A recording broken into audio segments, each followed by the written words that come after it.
അസ്സലാമു അലൈക്കും വറഹ്മത്തുള്ളാഹി വബറകാതുഹു. വെള്ളിയാഴ്ച ദിവസം ആഴ്ചയിലെ ഏറ്റവും ശ്രേഷ്ഠമായ ദിവസമാണ് വെള്ളിയാഴ്ച ദിവസം. എന്നാൽ പലരും അറിയാതെ ഈ ദിവസത്തിലെ വലിയ പ്രതിഫലങ്ങൾ നഷ്ടപ്പെടുത്തുന്നു. അതുപോലെ തന്നെ നമ്മുടെ ആഗ്രഹങ്ങളൊക്കെ ഉണ്ടെങ്കിൽ ചോദിക്കാൻ പറ്റിയ ദിവസമാണ്. എല്ലാ ദിവസവും ചോദിക്കാം, പക്ഷേ വെള്ളിയാഴ്ച ദിവസത്തിന് വളരെയധികം പ്രത്യേകത ഉണ്ട്. ദിവസങ്ങളുടെ നേതാവ് എന്നറിയപ്പെടുന്ന ദിവസമാണ് വെള്ളിയാഴ്ച ദിവസം. എന്തെങ്കിലും പ്രത്യേക ആഗ്രഹങ്ങളോ എന്തെങ്കിലും ആവശ്യ പൂർത്തീകരണമൊക്കെ ഉണ്ടെന്നുണ്ടെങ്കിൽ വെള്ളിയാഴ്ച ദിവസം നമ്മൾ എന്തെങ്കിലുമൊക്കെ കാര്യം തുടങ്ങി വെക്കുകയാണെങ്കിൽ അതിന് നമുക്ക് വിജയം ഉണ്ടാകും. നാളേക്ക് വെക്കാതെ ഈ വെള്ളിയാഴ്ച ദിവസത്തിൽ ബിസ്മില്ലാഹി റഹ്മാനി റഹീം എന്ന പരിശുദ്ധ ഖുർആനിലെ ഒരു ആയത്താണില്ലേ.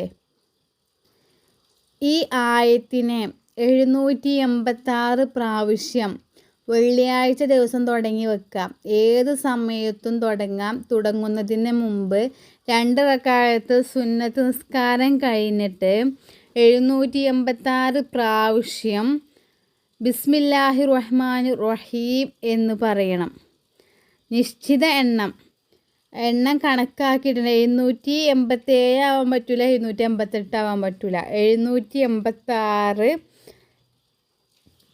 അങ്ങോട്ടോ ഇങ്ങോട്ടോ അല്ലാതെ കറക്റ്റായിട്ട് കുറയാനും പറ്റില്ല, ഏറാനും പറ്റില്ല. 786 വട്ടം ബിസ്മില്ലാഹി റഹ്മാനി റഹീം 7 ദിവസം. വെള്ളിയാഴ്ചയാണ് അത് തുടങ്ങിയേക്കേണ്ടത്. വെള്ളിയാഴ്ച ഏത് സമയത്തും നമുക്ക് ചെയ്യാം. കിടക്കുന്നതിന് മുമ്പായിട്ട്, വെള്ളിയാഴ്ച നമ്മൾ ഉറങ്ങണീൻ്റെ മുമ്പായിട്ട്, വെള്ളിയാഴ്ച ദിവസം നമ്മൾ ഉറങ്ങണീൻ്റെ മുമ്പായിട്ട് നമുക്ക് ഈ 782 റക്അത്ത് സുന്നത്ത് നിസ്കാരം കഴിഞ്ഞതിന് ശേഷം 786 ബിസ്മില്ലാഹി റഹ്മാനി റഹീം എന്ന ആയത്ത് ഓതിയിട്ട് നമ്മുടെ ആവശ്യം അള്ളാഹുവിനോട് പറയാം. അങ്ങനെ 7 ദിവസം ഈ അമല് തുടരണം. 7ാമത്തെ ദിവസവും ഈ 786 അവസാനിക്കണ ആ ദിവസവും 786 ചൊല്ലിയതിന് ശേഷം 2 റക്അത്ത് സുന്നത്ത് നിസ്കരിച്ചിട്ട് അള്ളാഹുവിനോട് ദുആ ചെയ്യുക. ദുആ ഇരിക്കുമ്പോൾ ഹംദും സ്വലാത്ത് അങ്ങനെ ദുആൻ്റെ നിബന്ധനകളൊന്നും മറക്കാതെ അതൊക്കെ ഉൾപ്പെടുത്തിയിട്ട് വേണം ദുആ ചെയ്യാൻ. നമ്മുടെ ആവശ്യങ്ങളും ആഗ്രഹങ്ങളും അല്ലാഹു സുബ്ഹാനഹു വ തആല നമുക്ക് പെട്ടെന്ന് നിറവേറ്റിത്തരും. ഇത് വളരെ എഫക്റ്റീവായ ഒരു അമലാണ്. ഇങ്ങനെ ചെയ്തു നോക്കൂ. ചെയ്താൽ ഫലം, ചെയ്യാൻ എളുപ്പം, ചെയ്താൽ ഫലം ഉറപ്പാണ്. അപ്പോൾ ഈ വെള്ളിയാഴ്ച ദിവസം ഏറ്റവും ശ്രേഷ്ഠമായ ദിവസമാണ്. എന്നാൽ പലരും അറിയാതെ ഈ ദിവസത്തിലെ വലിയ പ്രതിഫലങ്ങളൊക്കെ നഷ്ടപ്പെടുത്തുന്നു.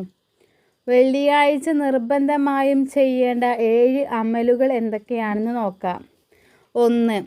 ഫജ്ർ നിസ്കാരം ജമാഅത്തിൽ നിർവഹിക്കുക. 2. സൂറത്ത് കഹ്ഫ് പാരായണം ചെയ്യുക. 3. നബി സല്ലല്ലാഹു അലൈഹി വസല്ലമയുടെ മേൽ കൂടുതൽ സ്വലാത്ത് ചൊല്ലുക.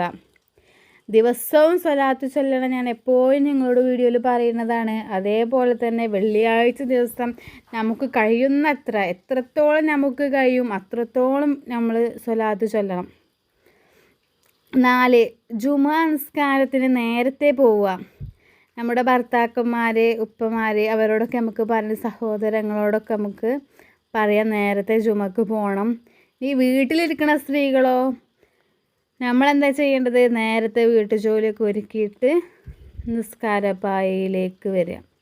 എന്നിട്ട് ദിക്റുകളും ദുആകളും ഒക്കെ ചൊല്ലുക. ബാങ്ക് കൊടുക്കണതും ബാങ്ക് കൊടുത്ത് കഴിഞ്ഞിട്ടൊക്കെ അവർ ജുമ തിരിഞ്ഞ് വീട്ടിലേക്ക് വരുന്നത് വരെ നമ്മൾ ഓരോ കർമ്മത്തിൽ ഈ ഭാഗത്തിലായിരിക്കുക. ആയതുകൊണ്ട് നേരത്തെ നമ്മൾ വീട്ടു ജോലികളൊക്കെ ഒരുക്കാൻ സമയം കണ്ടെത്തണം, സമയം ഉണ്ടാക്കണം. ഇനി അതിന് പറ്റാത്തവരെന്ത് ചെയ്യണം? വീട്ടിൽ നമ്മൾ പണിയെടുക്കുമ്പോഴൊക്കെ ഓരോ ദിക്റുകളും ദുആകളും അങ്ങനെ ചൊല്ലിക്കൊണ്ടേയിരിക്കുക. വളരെ ശ്രേഷ്ഠതയുള്ള ദിവസമാണ് വെള്ളിയാഴ്ച ദിവസം.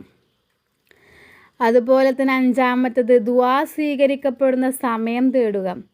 ദുആ സ്വീകരിക്കപ്പെടുന്ന സമയം എന്തായാലും വെള്ളിയാഴ്ച ദിവസം ജുമുഅൻ്റെ മുമ്പായിട്ടൊരു സമയമുണ്ട്. അല്ലാഹു സുബ്ഹാനഹു വ തആല ഉറപ്പായിട്ടും എന്താ നമ്മളെ ഒരു സമയത്ത് നമ്മുടെ പ്രാർത്ഥന സ്വീകരിക്കുന്നൊരു സമയമുണ്ട്. ആ സമയം നമ്മളാരും നഷ്ടപ്പെടുത്തരുത്. അപ്പോൾ ആ സമയത്തൊക്കെ നമ്മൾ എല്ലാ സമയത്തും നമുക്ക് അറിയില്ലല്ലോ ഏത് സമയത്താണ് വരുന്നതെന്ന്. അപ്പോൾ നമ്മൾ ഇങ്ങനെ മറ്റേ ലൈലത്തുൽ ഖദ്ർ ഇറങ്ങുമ്പോൾ നമുക്ക് എപ്പോഴാണ് എങ്ങനെ അറിയില്ല, അതിൻ്റെ ലക്ഷണങ്ങളൊക്കെ ഉള്ളല്ലേ നമുക്ക് പറഞ്ഞു തന്നിട്ടുള്ളത്. അപ്പോൾ നമ്മൾ എപ്പോഴും നമ്മൾ പ്രാർത്ഥിച്ചു കൊണ്ടേയിരിക്കുക, നമ്മളെപ്പോഴും അള്ളാഹുവിലേക്ക് ഇബാദത്തിലായിട്ടിരിക്കുക. 5, നമ്മൾ കുളിച്ച് ശുദ്ധിയോടെ ജുമക്ക് പോവുക. നമ്മളെ വീട്ടിലെ ആണുങ്ങളൊക്കെ, പെണ്ണുങ്ങളാണെങ്കിലോ സ്ത്രീകളാണെങ്കിലോ വീട്ടിലിരുന്ന് വീട്ടിൽ നമ്മൾ കുളിച്ച് സുഗന്ധമൊക്കെ പൂശി നിസ്കാരപ്പായിലിരുന്ന് ഈ ഇബാദത്തുകളൊക്കെ ചെയ്യാം. 7ാമതായിട്ട് പറയുന്നത് ഖുർആൻ പാരായണവും ദിക്റും വർദ്ധിപ്പിക്കുക. സൂറത്തു കഹ്ഫ് അത് ആരും ഒരിക്കലും വെള്ളിയാഴ്ച ദിവസം മുടക്കരുത്. ഒരു വെള്ളിയാഴ്ച മുതൽ മറ്റേ വെള്ളിയാഴ്ച വരെ അവൻ്റെ ചെറുപാപങ്ങളൊക്കെ പൊറുക്കപ്പെടാൻ കാരണമാകുന്ന ഒരു സൂറത്താണ് സൂറത്തു കഹ്ഫ്. അതുപോലെ തന്നെ ഈ സൂറത്ത് കഹ്ഫ് പാരായണം ചെയ്യുമ്പോൾ നമ്മുടെ ആവശ്യങ്ങളും ആഗ്രഹങ്ങളൊക്കെ പറഞ്ഞോളിയും. നമ്മൾ എന്തൊരു നല്ല കാര്യം ചെയ്യുകയാണെങ്കിലും നമ്മളെ ആവശ്യങ്ങളും ആഗ്രഹങ്ങളൊക്കെ അള്ളാഹുലേക്ക് സമർപ്പിക്കുക. ഇൻഷാ അല്ലാഹ് തീർച്ചയായും ഫലം കിട്ടും, ഉത്തരം കിട്ടും, ഉറപ്പാണ്. ഇങ്ങനെ ചെയ്തു നോക്കി. വെള്ളിയാഴ്ച ദിവസം ഈ 7 അമലുകൾ ആരും നഷ്ടപ്പെടുത്തരുത്. വലിയ പ്രതിഫലമാണ് അതിന് കിട്ടുന്നത്. അപ്പോൾ വെള്ളിയാഴ്ച ആണ്, ഈ ദിവസങ്ങൾ മറക്കരുത്, ഈ കാര്യങ്ങളും മറക്കരുത്. ഇനി വല്ല ആഗ്രഹങ്ങളും ഉദ്ദേശങ്ങളൊക്കെ ഉണ്ടെങ്കിൽ ഞാൻ ആദ്യത്തിൽ പറഞ്ഞു എന്തൊക്കെ ചെയ്യേണ്ടത് എന്നുള്ളത്. അപ്പോൾ ആ കാര്യങ്ങളൊക്കെ ചെയ്യുക, ആരും മറക്കരുത് കേട്ടോ.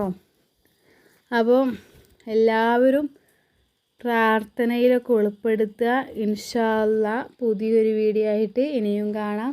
അസ്സലാമു അലൈക്കും വറഹ്മത്തുള്ളാഹി വബറകാതുഹു.